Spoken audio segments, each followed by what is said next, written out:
Good afternoon, everyone. I am Brittany Newton with Georgia Health Information Technology Extension Center, or Georgia HITEC, at Morehouse School of Medicine. I welcome you to Georgia HITEC's January webinar. We are very excited about what 2017 has in store for the advancement of health equity. We want to continue to share practical information and support you with the technical assistance you'll need to meet your goals you've set for 2017.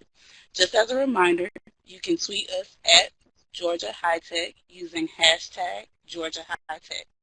Just to give you a little background information, Georgia HITEC formed as a result of the HITEC Act of 2009. Georgia HITEC is the only regional extension center in Georgia that is funded and endorsed by the Office of National Coordinator to provide assistance with the adoption of EHR technology and meaningful use. Before we get started, I just want to go over a few housekeeping items. Participants, please keep your microphones muted. If you would like to check your internet connection, there is an icon on the right-hand side that says Help. Refer all tech issues to the tech support chat pod. Refer all presenter questions to the presenter Q&A pod. There will be periodic stopping points for question and answer. There will also be time designated at the conclusion of the webinar for additional questions. Now I will turn it over to our presenters. We have Ms. Carmen Hughes, who is the Executive Director, Administrator of Programs for Georgia HITEC and Georgia Health Connect at Morehouse School of Medicine, as well as Ms. Phoebe Nelms, Program Manager, Technical Outreach for Georgia HITEC. So again, I'm Carmen Hughes, the Executive Director with Georgia HITEC, and I'm extremely excited to see what 2017 brings for us related to health IT. And so we thought we'd start the year with a webinar with Ready, Set, Go for 2017 and really talk about what you need to know. So we'll take this time to really go through what's in store for health equity as it relates to health IT, and we want to continue to share practical information with you to support your technical needs for 2017. We want you to feel that this time you've invested in attending our webinar not only adds to your knowledge base, but also gives you valuable resources. So just want to go through the information with you. And so today's webinar objectives are, as described in the overview, is to provide CMS updates related to the Medicare and Medicaid, both incentive programs, to provide an overview of the deadline and documentation that's going to be required for you, review the MU objectives, provide an overview of MACRA, which is probably mystifying many people and is a mystery, so we want to go through that information as well. And also provide some resources. And so as you know, we're really big on providing information and resources, so we want to spend this time and give you some links and websites going forward, as well as, of course, our boots on the ground. So let's get started about just really talking about who we are. Of course, you know we've been around since 2010, and we really operate now under a membership model. We were funded, as Brittany said earlier, with a $21 million grant to help with meaningful use in health IT delivery for small and rural practices in Georgia, and as well as critical access to rural hospitals. But our support really goes beyond just meaningful use. We provide workshops, outreach activities, we have a wonderful website that houses great resources, and of course the webinars that we present each month. But especially we also now offer a regional health information exchange called Georgia Health Connect, and it's really designed to support all providers and hospitals throughout the state with the ability to connect to GHIN. So we are one of 5 regional HIEs connected to GHIN going forward. So funny thing, you know, we talk about EMRs and EHRs is just a fad. It's like the internet thing, right? So we know the internet is not a fad, and neither is health IT. So we really want to bring and encourage you going forward with health IT and to realize it is just not a fad. It is continuing to stay. And we want to move forward with health information technology as really a transformational tool. So what are the requirements for 2016 reporting, and what do we need to know for 2017? So Brittany, I think we are ready for our first polling question. Our first question is, are you currently participating in either the Medicaid or Medicare EHR incentive program? It appears that 58.8% says yes, has successfully attested to meaningful use in either the Medicare or Medicaid EHR incentive program. From what I can tell in the polling questions, it looks like, which I love the last, that there's no one out there, at least on the call, who's saying that they do not have a certified system, so that's great news. We do know that there are several providers out there who still have not yet adopted technology. They're just not on this call, or maybe don't want to admit they just don't have it yet. But I do see a good number, well, that says, actually only two, that they have the technology but they're not yet participating. But it looks like all of you will have entered the program who respond to the poll, so that's great. Good news. So we'll tailor the conversation a little bit about what that looks like going forward and what you all need to prepare for going forward with your attestations. I want to bring, we talk a lot about the state level, but I really want to give you a national perspective as well regarding meaningful use in EHR adoption. So when you look at the country and the nation related to EHR adoption, the national average is 87% of providers throughout the country have adopted some type of EHR technology. Georgia is running a little bit behind on that, with only 78% as reported to have adopted EHR technology. But the positive is, as I like to look at it, about in 2011, maybe 6 years ago now, only 20% of Georgia providers reported having any type of EHR technology in place. That means the other 80% reported on everything on paper. So I see that as progress. Certainly, 50% of all U.S. physicians have demonstrated meaningful use, and 59% of Georgia providers, so we are above the national average on that piece of it, but also 69% of Georgia providers have adopted certified EHR technology. So that's extremely important. So of the 78% who have adopted, 69 of that is certified technology, which means they are able to participate in not just meaningful use as it comes to a close for Medicare providers, but also MACRA going forward. And Georgia, again, is above the national average for those participating. I want to mention that most of you all know GA-HITEC as the Regional Extension Center, which in fact we are. The Regional Extension Program has ended with ONC effective December 31st, 16. So given that, we were funded to support 3,955 providers, and that's the exact number. However, we were able to support over 4,000, just over 4,000 providers in the state with meaningful use, and all of those that we supported did reach stage 1 at the time, stage 1, year 1. So very excited about the technical support that we have provided, and we're one of probably 30 regional extension centers who reached 100% of their goal. So again, very excited about that, but that also set the momentum for us to continue with meaningful use and health IT related services going forward. So to continue with more updates, I just want to mention, let me go back. Also from Georgia, I want to mention just dollar-wise, Georgia through the Medicaid Incentive Program has assisted over 7,000 payments. There are over 7,000 payments in the system with $273 million distributed.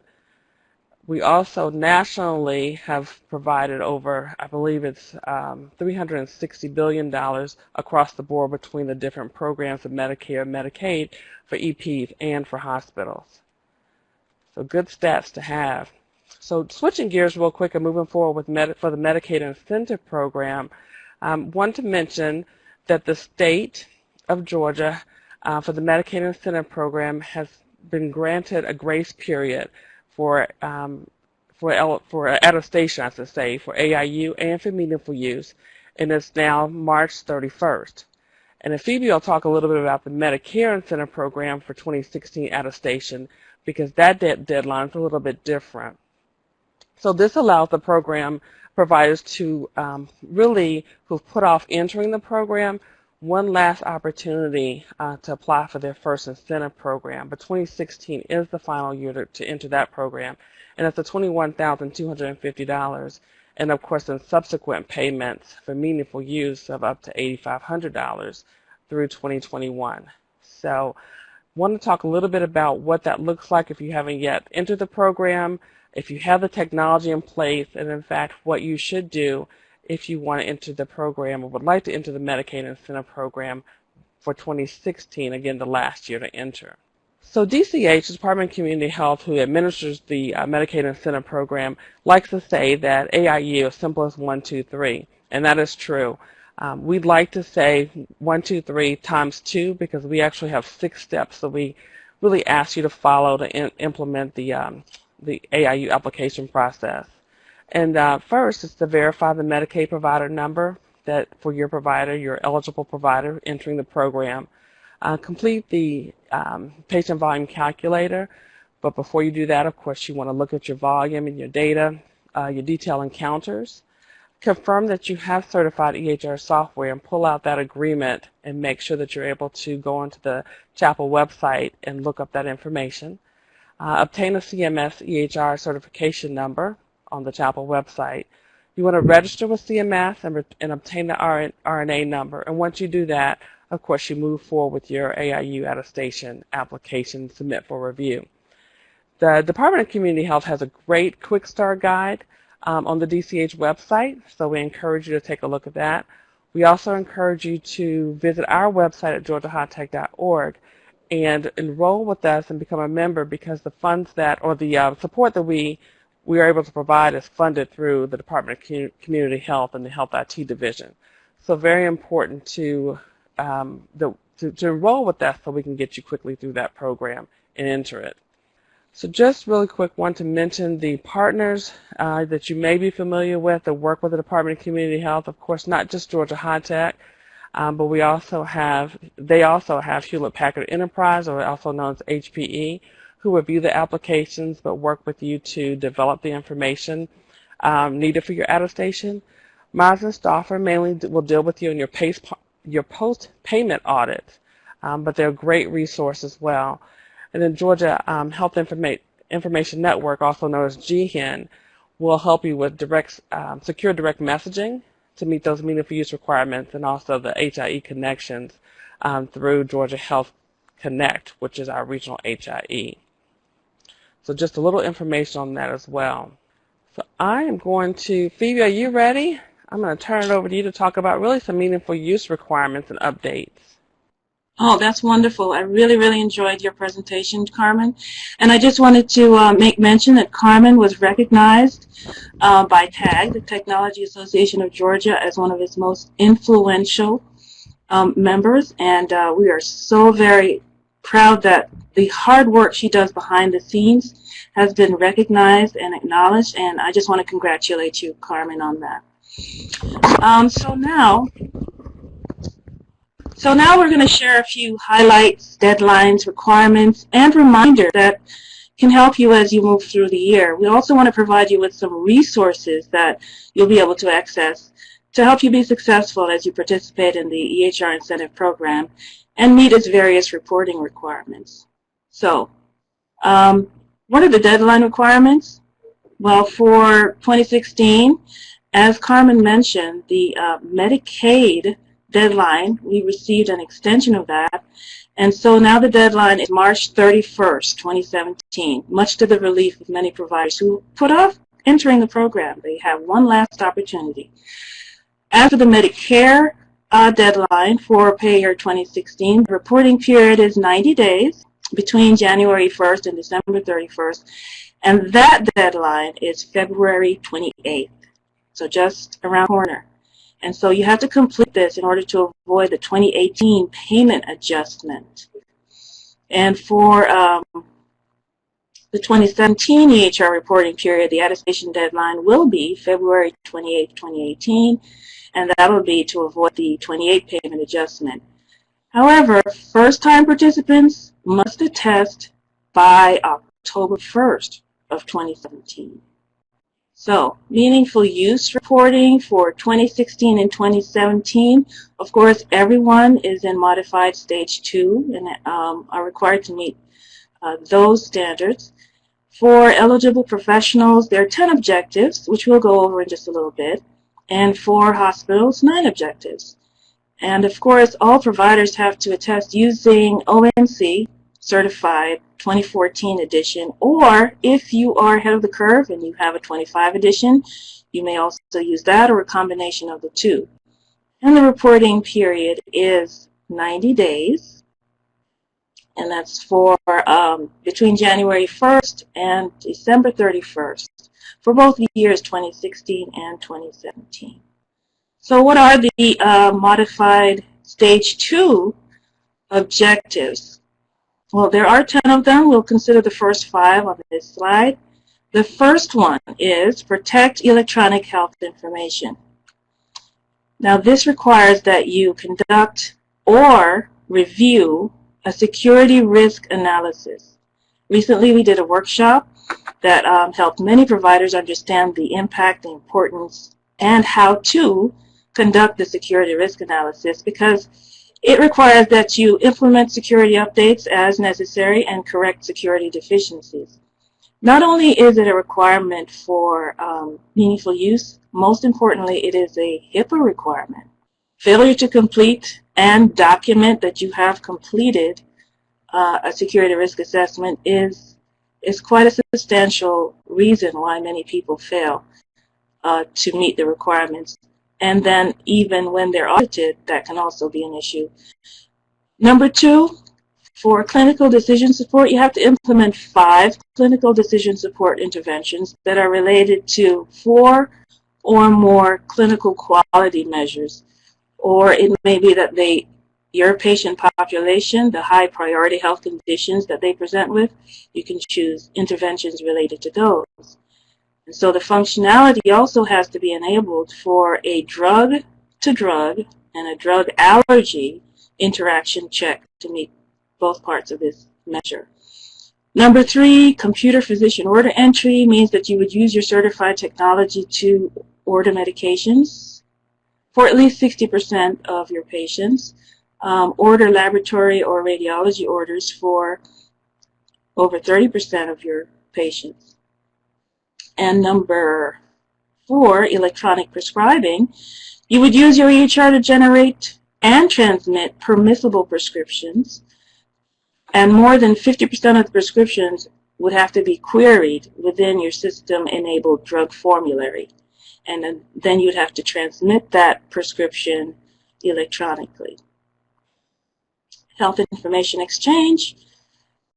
Whenever you have a patient that's transferred into your care or out of your care, you would provide a summary of care using your certified EHR and transmit that information electronically for more than 10% of your referrals. The next 5 objectives. Number 6 is provides patient-specific education. So that means that these resources that your particular patient you're seeing at that moment would be identified by your certified electronic health record technology. You would want to perform a medication reconciliation for more than 50% of those patients who come into your care. Number 8 is patient electronic access.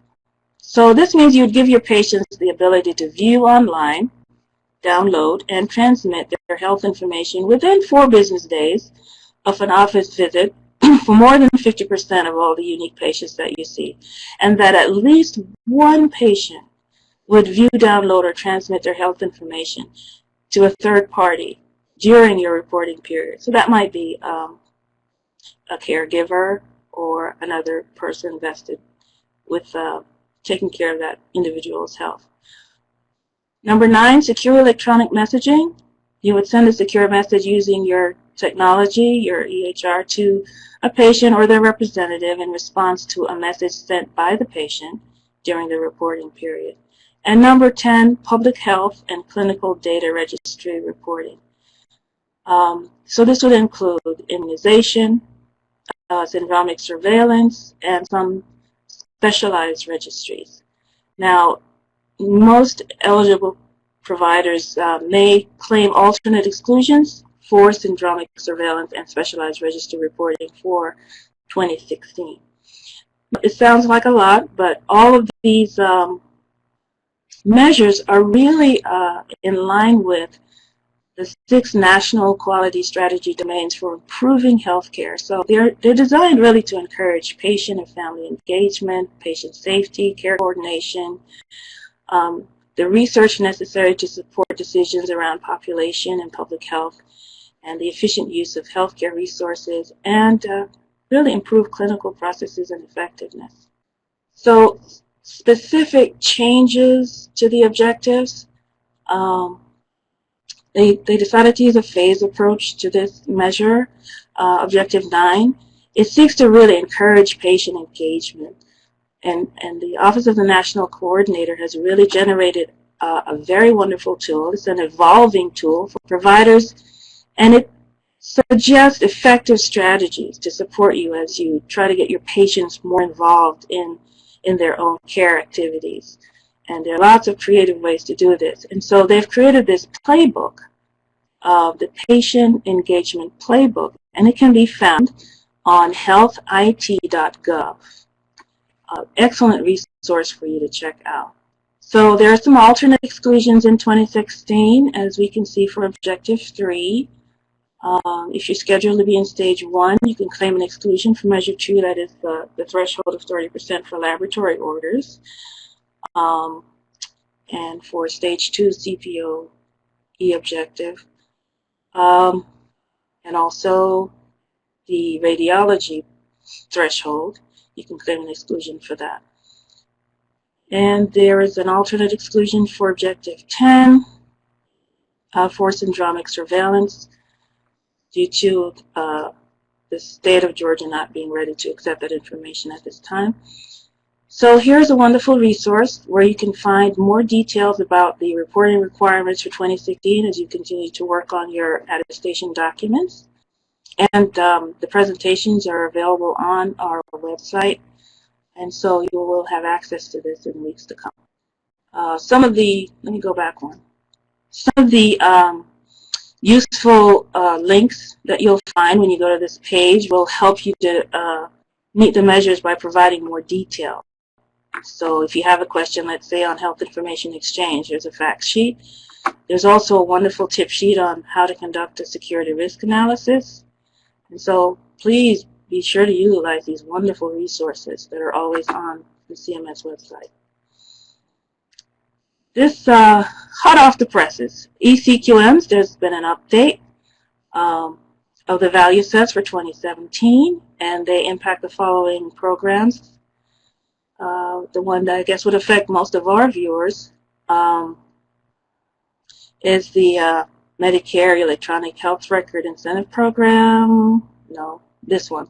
The Merit-Based Incentive Payment System, which is forthcoming.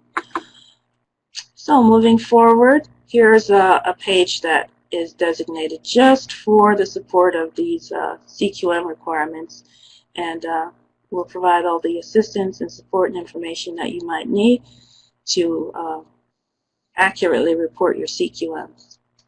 So there are also some changes to the 2017 specific objective for Objective 8.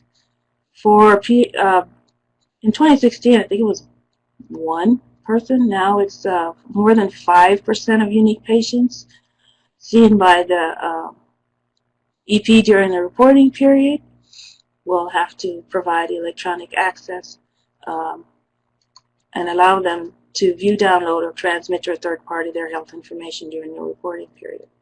And Objective 9, also, the threshold has increased. It's now more than 5% of unique patients to have a secure message exchange between them and the provider or the patient's authorized representative, or the physician can respond to a secure message sent by the patient or their representative during the reporting period.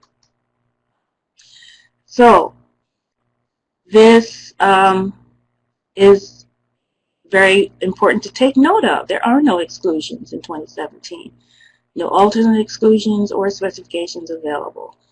So they are really moving forward with the innovation in healthcare by requiring that everyone meet the standards without exclusions. So here are some other resources for the 2017 reporting requirements. And I can't emphasize enough the importance of understanding the requirements of the risk assessment. There are lots of resources available. Here at Georgia HITEC, we'd be happy to help help you access those. And also, as I mentioned before, we provided a workshop on this, and we really want you to be successful in doing this, because not only is it a meaningful use requirement, it is also a HIPAA requirement. So, I really like this little cartoon. The end is near. Can you claim meaningful use? We want everyone to be successful, and as an organization, this is our focus, to be as much of a support to you as we possibly can, and to share as many resources as possible. So with that, we'd like to ask the following polling question, please. So our next polling question is, I plan on attesting by the 2016 deadlines. Please respond accordingly. Okay, responses have slowed down. Closing poll now. Over 70% says that they plan to attest to meaningful use in either the Medicare or Medicaid EHR incentive program. Thanks, Brittany. You're absolutely right.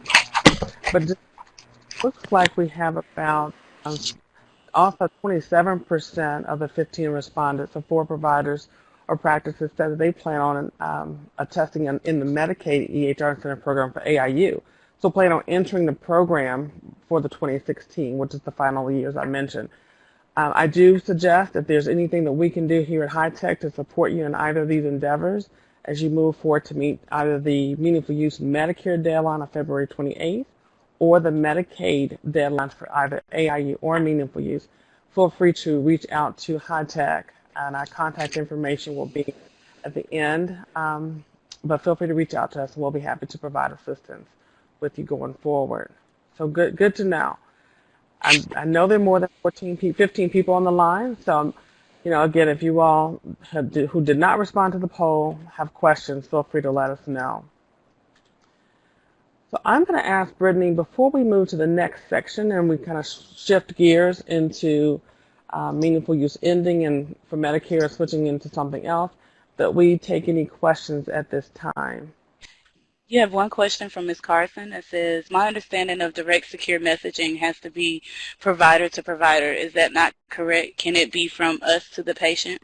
So direct messaging is provider to provider, but this is not what the Objective 9 of the Meaningful Use measures is.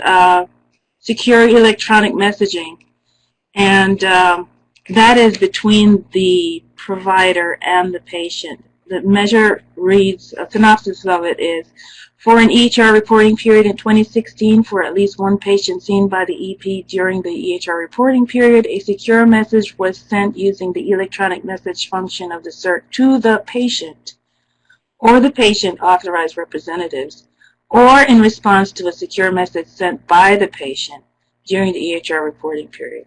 So this is a meaningful use measure. However, there is a service that is direct service, and Carmen can explain more what that service actually is, which is between providers. Correct. And I will have to say, let me go back to the meaningful use, and I think Phoebe may have mentioned this when she was going through the objectives. At this point, if you're planning to attest for meaningful use, either you did meet the measures or you did not at this point on January 17th. And so if you're not sure if you have met the measures, my suggestion would be to go into your EHR system and run a dashboard specific to the meaningful use measures and see where you fall.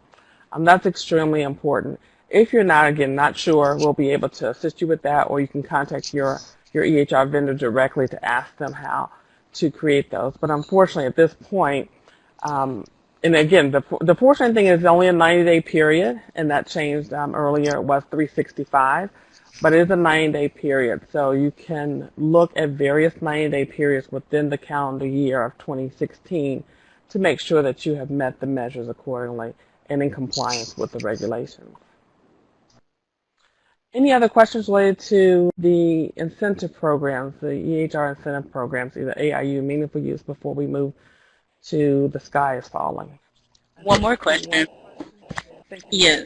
For 2017, please confirm that any practice that attests for Medicaid will continue to report meaningful use measures, not MIPS.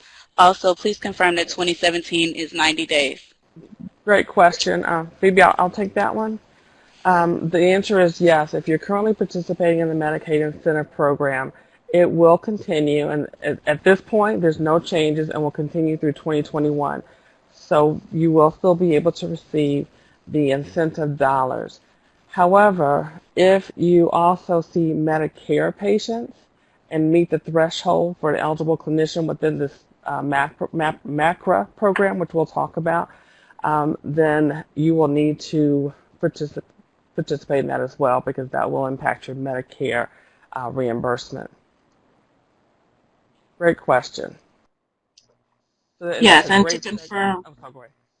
I'm sorry, to confirm, yes, 2017 is a 90-day reporting period.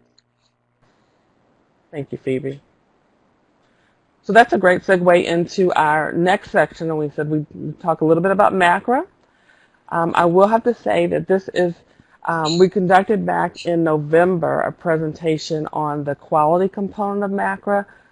Dr. Adrian Mims from Alliant Quality presented an excellent set of slides and information on that. So please go to our webpage to find out more about the quality component. The purpose of today is really just to kind of demystify MACRA, talk about what it is, and over the next couple of months we'll talk about each component separately and the technical requirements for each.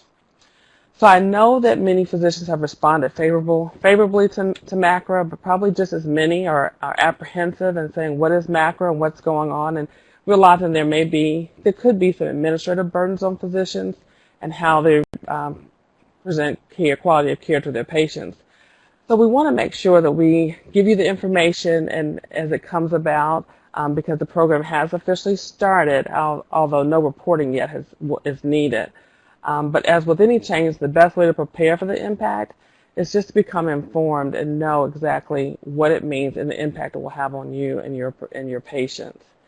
So before we get started into the overview of MACRA, I want to just kind of get a feel with our next polling question on really what you've heard, how much you've heard about MACRA. And so, Brittany, if we can bring up the third polling. You know, how much have you heard about MACRA? Not much at this point. You heard about it, but you're not really sure what's going on. I'm up to speed and I know I'm eligible. I'm up to speed and know that I'm not eligible. Well, it looks like, as we expected, that we heard about it. You've heard myths. You heard myths in two different forms, but you're not quite sure what's going on. We want to just take a few minutes of this webinar and really just kind of give you an overview of it and some resources. And again, we'll spend much more time through this process of the next couple of months and really going through the various components of MACRA.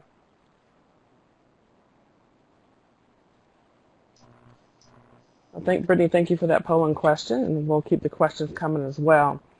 But MACRA really changes the way that Medicare rewards clinicians, and it's going to focus on value rather than volume. And so, you know, a year ago this time, almost a year to the day, there was a report that said that meaningful use is coming to an end. I think we all heard that. I think my phone was ringing off the hook. Both my personal phone and my work phone was ringing off the hook that the meaningful use was coming to an end. That, in fact, is not true, as you know, as we're talking about. Things are changing a little bit, obviously related to how health IT is being redefined and how Medicare reimbursements are being displayed going forward. So this will have an impact. So just as HITEC introduced meaningful use, MACRA itself introduced the quality payment program. So that's what you will hear more of going forward, will be the quality payment program, a QPP. And again, just really establishes a new way for physicians for caring with their Medicare beneficiaries. It's moving from value and it removes the fee for service. But as I mentioned, it has started. So it's important that we know what's going on with it. CMS is offering providers the option to start really any time between January 1st and October 2nd. But no matter when they choose to start, the deadline to submit data will be next March. So for Medicare providers who are participating in the Medicare EHR incentive program, February 28th will be the last year that you will submit objectives to meaningful use. And then at the same time, or simultaneously, we hope you started to prepare for the MACRA components going forward. And those will be submitted in October of next year.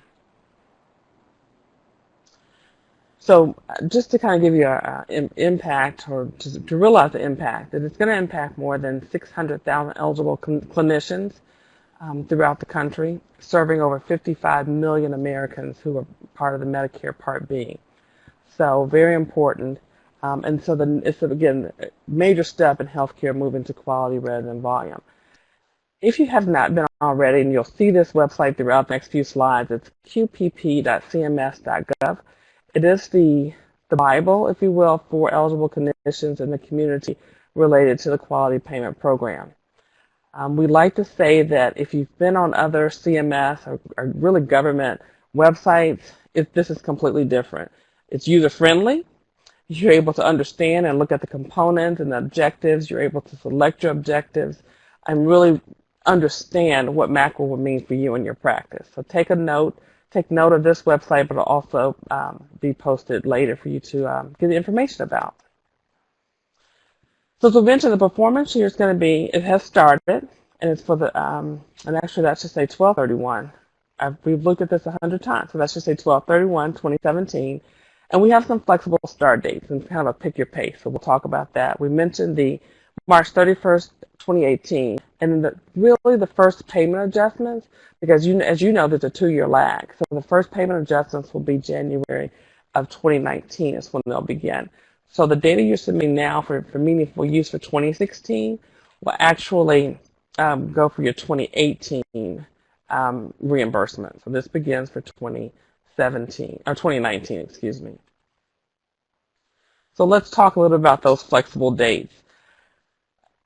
After the initial ruling came out about the quality payment program, there was an open comment period for 90 days, and then it came back, and so part of that was we're not going to be ready. You don't send anything out until October, and so we really need to know what's going on, and we need some time to prepare. The good thing about this is if you're already participating in PQRS, which you are, if you're already in meaningful use, the goal is for you to be ready for. It's an easier transition, they say, and easier measures to meet for the quality payment program. However, they still created a pick your pace option, which I think is fantastic. If you don't participate, which I don't think there'll be many, there's a 4% payment adjustment automatic. So you have to do something. And that something really requires one quality measure or one improvement activity. And that's to avoid the negative adjustment. So you got to do something just to remain neutral and with no negative adjustment. Submit a 90 days of reporting as your next option. You can earn a neutral or maybe a small positive payment adjustment if you submit something for 90 days worth of data, or submit a full year of data, and that way you'll have a moderate positive adjustment. So looking at that information, and not all components, which we'll talk about, will have to be submitted at the same time. Very important to note. There are 2 components related to MACRA, and you probably have heard us say the Merit-Based Incentive Program, or MIPS, and the APM, the Advanced Alternative Payment Model. It's my understanding in Georgia that most of our providers and eligible clinicians, is what they're calling them, will be part of the MIPS program. So I'm going to say MIPS, and I'm going to say that you may hear MIPS twice. It may get a little confused, not so much in this presentation, but out in the community, in the medical community, in the health IT community, I should say, because MIPS in the past has traditionally been the Medicaid Incentive Program. Now we have the Merit-Based Incentive Payment Program, which is part of MACRA. So be sure that you keep your MIPS straight, as we like to say, because we have you just never know what which one you may be talking about. And for those who are what I'm going to call duly eligible, you may get your MIPS confused. So we'll work with you to make sure we keep those straight. But as I mentioned, the MACRA has, and the Merit-Based Incentive Program has 4 components: quality, improvement activities, advancing care information, and then cost. And these will be compiled into a component score on a 100-point scale. I won't go into detail for each of these during this presentation due to timing, but we also want to take the time to really go through each component. We started again in November talking about quality because it is 60%. And we related that because the PQRS requirements were being submitted towards the end of last year. So we wanted to make sure that we had the information in advance. But quality is 60% of that total composite. Improvement activities 15%. Advancing care information is 25%. And then cost is 0. At this point in 2017, or 2017, yes, it will actually begin next year. The advancing care information is 25%, and that's also, again, the meaningful use. So when they say meaningful use is ending, it's really transitioning for the Medicare program into advancing care information.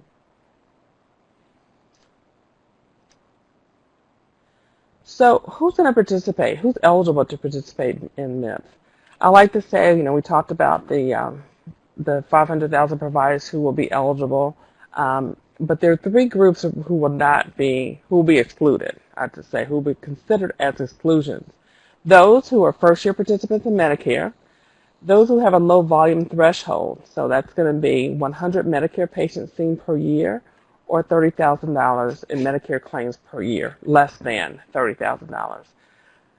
So they're anticipating, I understand, about 15,000 providers who will not be eligible at this point for the first year. And participants participating in the APM model will also be excluded. But the providers, or what they're calling eligible clinicians in this case, so ECs rather than EPs, include physicians, DOs, MDs, physician assistants, nurse practitioner, clinical nurse specialist, and certified registered nurse anesthetist, which is really important. As you know, that expands the spectrum of providers, eligible providers, from the Meaningful Use program. So very much important, and specialists will also be included as well this time. So anyone who accepts Medicare patients and Medicaid claims more than $30,000 per year. Hospitals are not included at this point. And something else different is that ECs will be able to participate either as an individual, which you're used to doing, or as a group.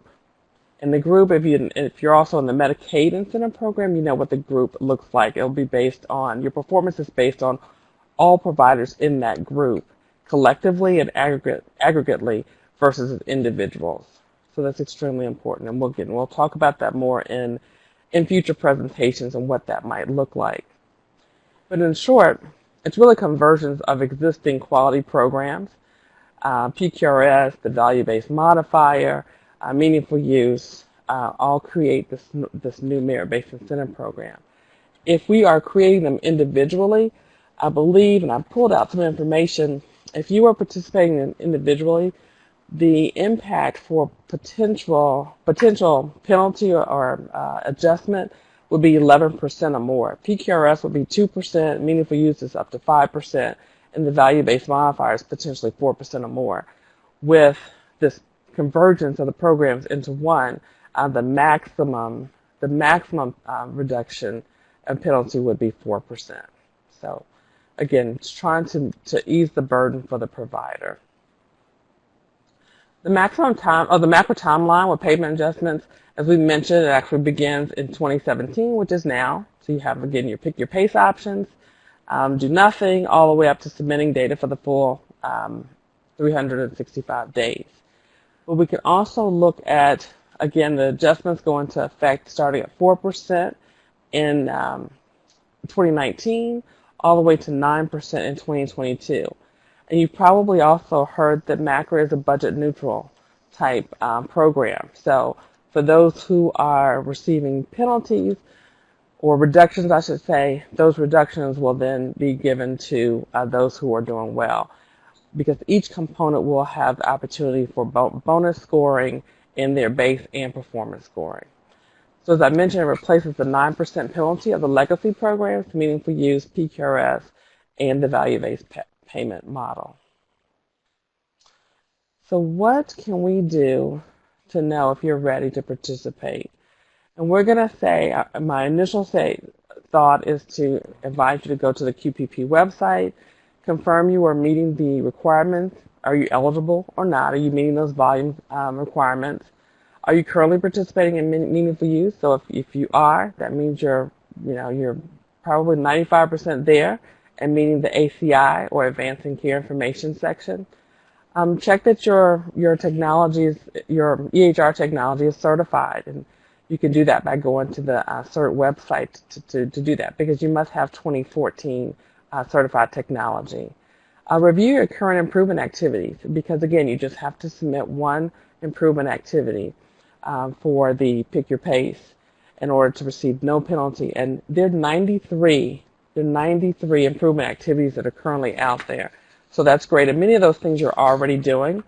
And if you are not sure, I suggest you might want to reach out to Alliant Quality, which is the state QIO, and Dr. Mims and her team will be able to assist you with some of the requirements for the improvement activities. So review those, because you know that you're probably already reaching that.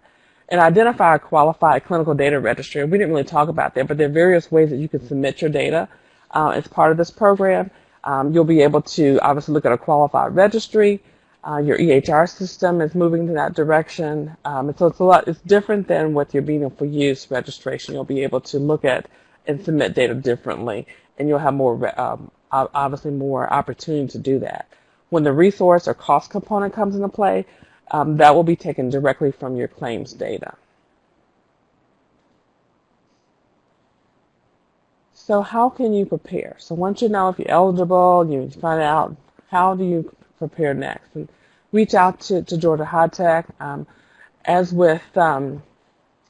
As with technical assistance, I will have to say that there was $20 million per year set aside for participants across the country, and Georgia HITEC, Morehouse School of Medicine, has applied for those funding to be able to assist providers. The awards will go out hopefully in the next month, so that's good to know. But at the same time, we are already providing education. So let us know how we can provide any type of education and outreach, but we do hope the direct technical assistance that you're used to will be awarded to us, the funds for those, so we can provide hands-on, I should say, and boots on the ground assistance. The Alliant Quality, Georgia's QIO, is already working with some of the larger practices. You want, again, reach out to Alliant Quality, Dr. Mims and her team. And there's just a plethora, participate in webinars. We're hosting a webinar every month. I know Georgia HIMSS is also has a collaborative in place. I suggest reaching out to them and listen to the webinars. CMS actually hosts webinars, and a host. Your vendor, EHR vendor, is probably also holding education and communication sessions. But participate in COPs and COCs, community of care and community practice meetings and sessions. Professional societies. I know that AAFP has an awesome resource. Awesome. So take a look at theirs, and again, just kind of walk through the website, the patient engagement work playbook that Phoebe mentioned. If you're already participating in TCPI and or PCMH, Patient-Centered Medical Home, or the Transforming Clinical Practice Initiative, all of these are, TCPI specifically is a CMS initiative, and PCMH, of course, you have two opportunities to become medical homes, either through NZQA or through Joint Commission. Georgia HITEC also offers PCMH certification assistance, and PCMH is moving to 2017. So if you're not yet PCMH, the 2017 requirements will be what you will look towards. If you're 2014 certified already, you would just need to reattest and reapply, if you will, for the 2017 to keep your certification. If you, in fact, are a medical home and are already approved to be a medical home, you've already met the clinical practice initiative or the practice initiative requirement. So that's half the battle already gone. And really determine your risk. How is that going to impact your practice? What's going to be the return on investment, and how will this impact you? And again, as I mentioned, there's a $20 million a year of assistance funding available, and that will be awarded around the country, really within the next hopefully month. So we'll know. It could be awarded to regional extension centers or other organizations who are already. You have to demonstrate past work and successful work with providers in your area, in your catchment area, in order to even just be shortlisted. So we're proud to say that we certainly met that criteria. And begin now. So I know that you're working on your meaningful use attestations, but continue to, or begin to think about the QPP, designate someone in your office or your practice to go out there and do the research and pull down the objectives for each of the components and start to simulate and see where you fall within the criteria for the objectives within each component. And I think, I think that's it related to MACRA. Again, the goal of this was to give you an overview, to reemphasize what you already knew, to demystify things that you might have questions about, and then we'll spend some time going through each component in detail on future presentations and future webinars. I am going to open up for questions, Brittany. And how do we get to or with Georgia Health Connect? Sure. If you go to the Georgia-HITEC website, it's www.ga-hitec.org, so ga-hitec.org. You'll see a button that says Georgia Health Connect under Resources, and if you go there, you'll be able to get to Georgia Health Connect. Georgia Health Connect also has a direct website. Oh, there we go. Thank you. The direct website, and we don't have it listed here, but it's ga-healthconnect.org. And both programs fall within Morehouse School of Medicine, so if you reach one, you reach the other. Just identify which program you'd like more information on. Thank you, Brittany. Our next one is first time meaningful use attestation for 2017. Is the date 10/1 or 10/31? Phoebe, let me clarify. Is this for the Medicare participant? Are you talking about a Medicare participant? I believe not, that. Let me clarify that real quick, and I'm sorry to talk to you. I'm sorry there's a bit of a delay. In the earlier presentation, you mentioned it was 2017, but the last year to enter the Medicare this is again for first time participants was December 31st, 2016. So if you haven't entered the Medicare program yet, as a first time participant, it's too late to enter that program. But that if you're in the program already, the last time to attest will be February 28th. And I know we had a date up there to avoid the 2018 payment adjustment. First time participants must attest by October 1st, 2017. Yeah. With that. 16. It was 16, Phoebe. It should be 15, I believe. Oh, thank you so much. 16. Thank you. That clears it up. Thank you. Yeah. Okay, our next question is, do we have any idea when a calculator or a test attestation webpage will be released for MIPS like CMS released for meaningful use? Yes, actually, they have released a tentative calculator for base scores and performance scores, and that really just came out in December. So if you go to the QPP webpage, you'll be able to find that information there. They have a great section for each component listed out there with the base score and the performance scores. So as we go to present each one, then we will talk about them, the scores at that time. But yes, to get ahead of that game, I absolutely suggest that you go out to the website, the QPP website. I believe that completes all of our questions. Thank you, Ms. Nelms, and thank you, Ms. Hughes, for a very informational and engaging presentation today. And thank you, ladies and gentlemen, for your attendance and participation. We hope you have found this webinar to be of value to you. Webinar resources and slide deck will be available on the website. What we will do is within the next 24 to 48 hours, you will receive an evaluation of this presentation, and also in that communication will include a link to the webinar resources and slide deck. I do have a couple of announcements for you. As Ms. Hughes mentioned, that we will do a webinar every month. So our next webinar will be February 15th, surrounding advancing the care information component of MACRA. Also, Georgia HITEC sends out bi-weekly hot topics. If you are not receiving those, please check your spam folders and make sure that they're not in there. If you're still not receiving them, please feel free to reach out to us on the website so that we can get you added to our listserv.